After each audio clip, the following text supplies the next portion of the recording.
certification and compliance. I'm just going to start sharing my screen so you can be seeing it shortly. Right. So before I get into giving you an overview of Galaxy, let me just talk a little bit about CMMC. So CMMC was introduced by the DoD in 2000, and the main aim was two things, very clear. One was to protect federal contract information that is exchanged between the DoD and the contractors, subcontractors, and also to protect the controlled unclassified information. So these are all information that is exchanged between the departments and all. And finally, obviously, the idea of CMMC was to create a more structured cybersecurity awareness and protection of all information that is sensitive to the nation. That was the aim of setting up CMMC. It is a really good plan. After 1.0 was launched, there was a lot of feedback from contractors, the primes, and subcontractors, and based on that, the CMMC model was revised, and it's being made even more easy and more approachable for contractors and subcontractors. So if we just have a quick look on what's different between CMMC 1.0 and 2.0, if you take CMMC 1.0, there are 5 levels. It starts from basic all the way up to advanced. And they have, if you see the practices, there are at level 1, which is only specifically targeted for federal contract information, FCI. There are only 17 practices. And as you go up, it includes level 5, includes 171 practices. But you can see there are assessments only for level 5, level 3, and level 1. So level 2 and 4 are kind of intermediary. And there's because of these 5 levels, there's always a confusion what level I am going for, do I need to do, and how does the compliance apply, and what needs to be done. Obviously, the DoD has been working tirelessly on this, and they came up with a new model which contains only 3 levels. So effectively, they have got rid of level 2 and level 4, and they've created 3 levels. But one thing that they have done is really good is aligned these levels, especially level 2 and 3, to the NIST specifications. That's NIST SP 800-72 for level 3 and NIST SP 800-171 for level 2, which means the DoD relies on the specifications for security, cybersecurity defined by NIST, which is really good because they are well structured, they are revised all the time, and they align with the industry requirements or the products that are available. They have changed a bit on the assessment side. So basically, if you are going for level 1, which is foundational, it's only self-assessment, but level 2 and 3 require third party, as well as in level 3, actually, there is a government-led assessment. So government also has their own assessment team. So it's coming up good at the moment. The planned rollout in this year, 2024, with the phased full rollout in 2025. That's the plan. So as government contractors, subcontractors, everyone has to comply with these and get a certification for CMMC. It just makes it easy for you to get job and get the work going. So when you consider cybersecurity, it has two major aspects. One is network centric and one is data centric. And when you have to comply with these controls, I'm not going to go into all these controls, 100 and 110 and 110 plus, whichever they are, but they all are around network security and data security. But most important is at the end, they are required for protecting your sensitive data. Simple as that. If you consider cybersecurity, I mean, everybody talks about this. I'm not going to be saying something new, but the weakest link in entire cybersecurity, which is a significant vulnerability in when you talk about a business working with third party or any other business, it's the human factor. That's the weakest link. And this link cannot be replaced. I mean, you cannot run a business with AI completely. Yes, you can do manufacturing with AI, but to run a business, to run a business process, you need the human touch. You need humans to run the processes. You need humans to do the job, right? So you cannot replace the humans completely. There is no option over there. And there is a need to create a comprehensive solution where humans still exist and still do the process, but in some way they can be helped, and that's really important. I mean, humans are going to be required to send use the thought process and send emails to the peers. So that cannot be replaced. Yes, I know we can replace that with chat GPT world text, but you cannot replace everything, right? So humans are required, and that's the weakest link, and it's always going to be the weakest link, right? So when you talk about CMMC, that's the certification side, and you have to get a certification. How do you get the certification? Now, if you go to the assessors, or the bodies that are, or there are a lot of companies who are providing the automation service, the certification service, the first thing they will do is create processes for you, and then you have to comply with these processes. The processes also have training as one of the important elements. So you have to spend a lot of money on training your executives to understand the processes, and then practice. That is really important, that the humans who are working in a business have to practice what processes have been set to get the certification. For example, you have to send some document to somebody that needs to be encrypted. Now, if a human is there and if he accidentally forgets about it, it's a failure of the human, not the process. Effectively, the process has failed, but it's the human that has failed. So some form of automation is definitely required when you talk about the cybersecurity, the certifications that you are going to get. So streamlining the compliance that is required for CMMC through automation is a need. There is no escape. You have to do that. And as businesses are becoming fast and competitive, you have to be in the game. You have to have some form of automation. You have to accelerate the compliance process. The companies, when they're getting a good contract from the DoD, but hey, to get that contract, I need CMMC like yesterday.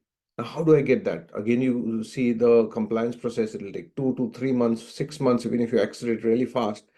And it's not possible to adopt to the changes in the process and the compliance at any point of time. So it's really difficult to accelerate. So you have to accelerate with automation. That's the only way you can do.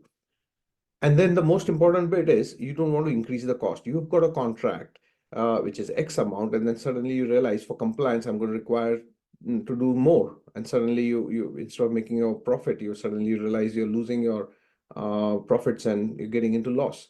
So reducing cost is really important, and you have to minimize the errors. There are going to be errors, but how do you minimize that? Because if there are penalties that are going to affect your contracts, then you have to minimize errors. Now, this is possible only if you ensure there is consistent and reliable enforcement of policies. To do that, you have to put in automation. So you're not getting rid of humans, but you are aiding them with some automation that can speed up the entire process. And that's what Galaxy does. So Galaxy as a company, as a product, is an encryption platform which is independent of network devices and applications. It's certified by the highest authority, the NCSC in the UK, and we've got offices in US now, and we've got customer base also in the US. But we've got a big differentiator, and that differentiator is we help reduce the dependencies on humans by automating processes which can be done easily using software. And that's what we do, right?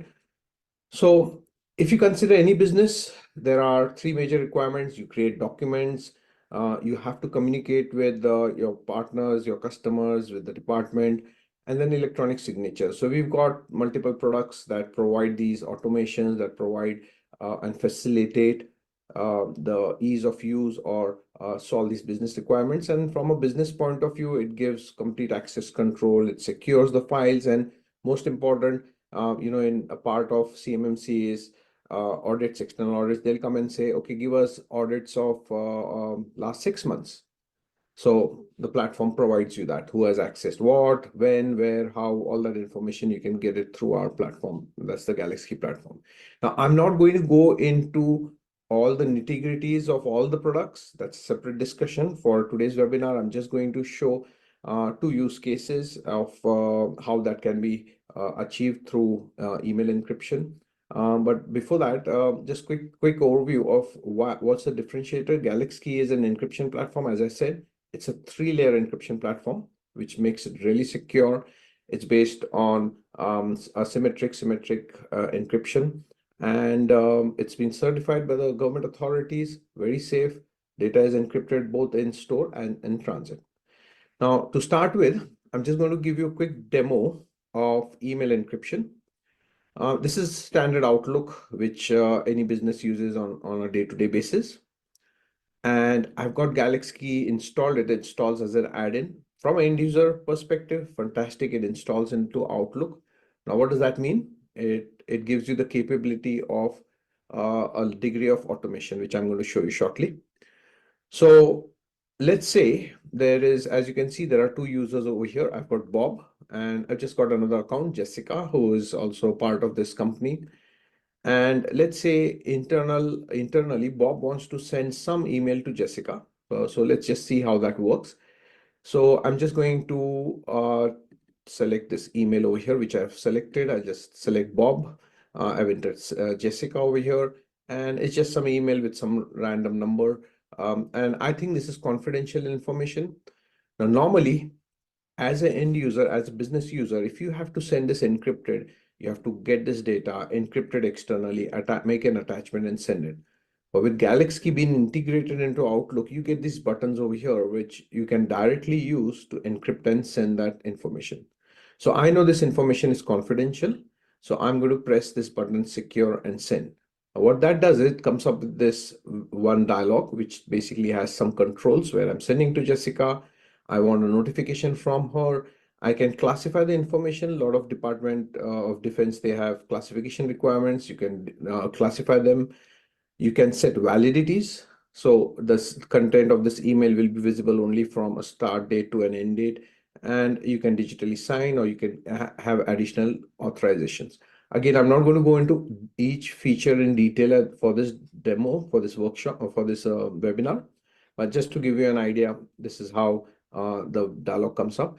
And all Bob does is presses the send button. Done. The email is encrypted and sent there and there. So what Jessica receives, I'm going to go to her inbox, and you can see over here, she receives an email from Bob with your company logo, with a body which is not actually the email that you send, but it's information that is telling you that the contents of this email are encrypted, and the actual email is encrypted over here. So when Jessica receives this email, she knows this email is encrypted. It's encrypted it was encrypted when it was sent. It is encrypted now in Office 365 where it is stored. So nobody can read this email other than Jessica. So when Jessica double clicks on this, it will challenge her for her password, which I'm going to enter. Only after she enters the password, she can see the email. And then she can do whatever, reply, and reply all, whatever she wants to do, she can do that. So it was that simple. I mean, sending an encrypted email is no brainer in using Galaxy. So that's one of the automation. So we take away the resistance from a user when he has to send something encrypted. Straightforward. I can just log into Outlook, do my job, what I'm doing, just press secure and send. But there are situations where human error now comes into play.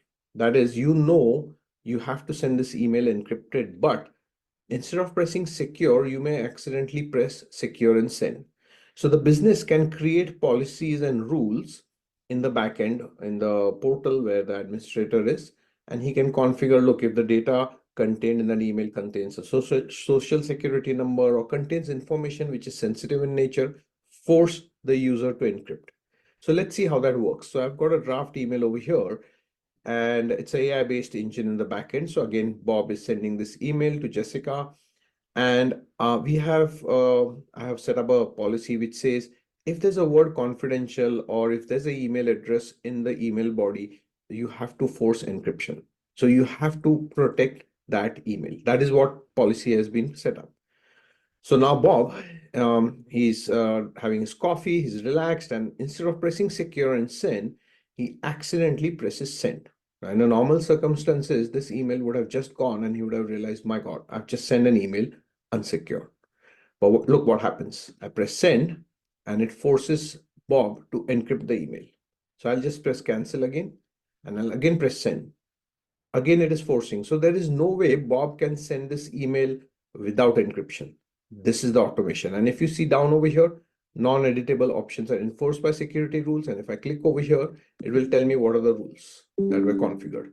And the business can create any rules they want as per the business requirement. So if you're working on specific contracts, you can have contract numbers. If you're sending to specific departments, you can have department emails. I'll show you shortly how that is done, but it's that simple.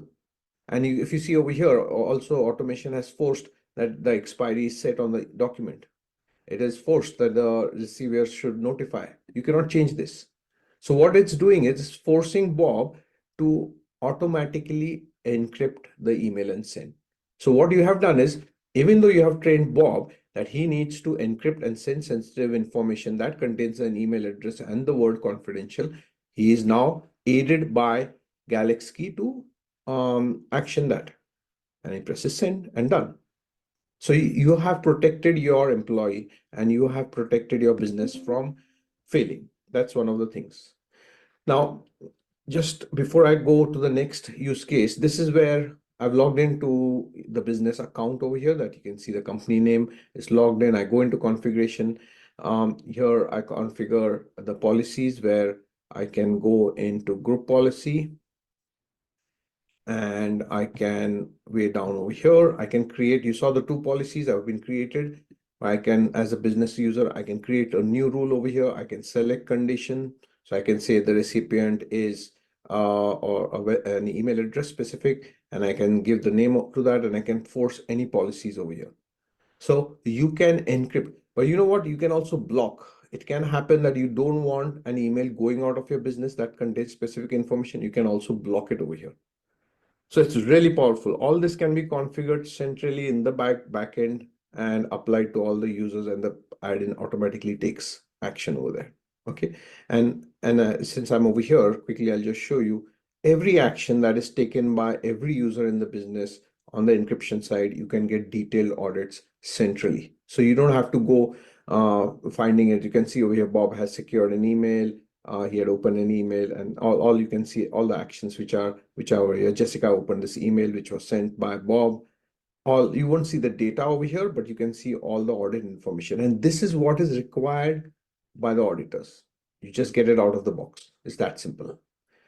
Now, another use case. There are a lot of use cases, you know, in the compliance requirement. But one of the big use case, and this happens all the time in business. It's Friday evening, and you are in a rush to get home, but you have to send a very large document. Now that document is more than 25 MB. Now, you know, in Outlook or the MTA, there's a limitation of 20 to 25 MB. You can send not larger than that. But what if it's a business drawing or business document which is like 50 MB?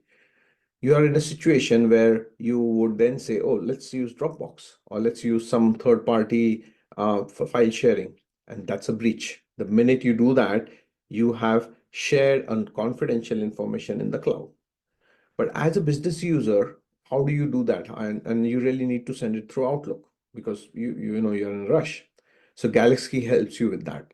So I've got an email over here, and I've got an attachment. I'll just remove it and show you again. I'll just attach a file. Let's say this is a large attachment. I've attached to an email, which is a large attachment. And if you see over here, this is an external user outside the business. And I press send, and it comes up saying, okay, there's a large attachment. It will be uploaded to Workspace, which is one of our products, which is similar to Citrix ShareFile or SharePoint. It's encrypted and secure. And I press send. So it will create a workspace. It will upload the file to that workspace. It will create a link of that file, encrypt it, and send it to the user. So you have achieved all the compliance requirements And if this user, I've got this user over here, receives the email with a large attachment from Bob, you can see the email has come over here. But remember, you won't see the attachment. It's encrypted. So he clicks over here. He comes to the portal, he clicks start.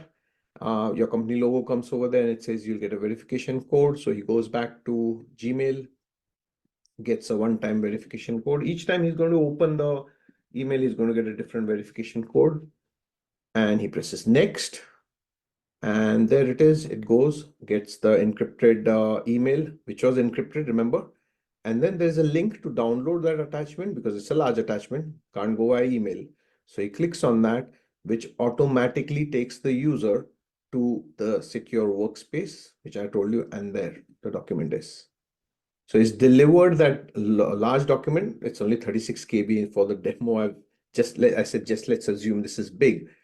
But you saw the potential. I was able to send a large document through Outlook without any hassle, and that's the automation. So there are a lot of these automations that make Galaxy really powerful for you to get any compliance with CMMC. It has got all the controls. There's a data sheet which Mike can share with you, which provides all the controls which can be sufficed by if you use Galaxy straight out of the box. Apart from this, I mean, if I just come back over here quickly in the admin portal, you can see as a business, you can configure a lot of things over here centrally, so you don't have to, you don't have hassles of compliance. So let's say secure workspace, which is file sharing. You can create retention policies, which is a very big thing where documents have to expire after a specific date. You can do all that. You can force all different controls over here. You can even restrict access from specific region. So there are contracts which say, everything should be accessed only from the United States, and you can do that. There will be no access to the documents. You can restrict file formats. Everything is inbuilt in one platform. And that's the power which you get through Galaxy. I think in the short time, this is the best quick demo that I could give to give you a flavor of how Galaxy can help with automating the processes for CMMC. Over to you, Mike. Thank you very much.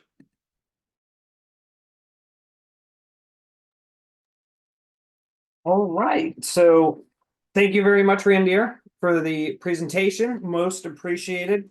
I have some questions that came in from beforehand that people submitted when they filled out the form. And then I also have questions that were submitted as well. One of the questions that came out is like that I think is a hot button question that's really great to answer is, how is this better than Outlook's encrypt only tool that is available to send to any recipient? And you already answered the second part of that question, which was, do both users have to have Galaxy for this to work? Which was answered inside the later half of the presentation itself.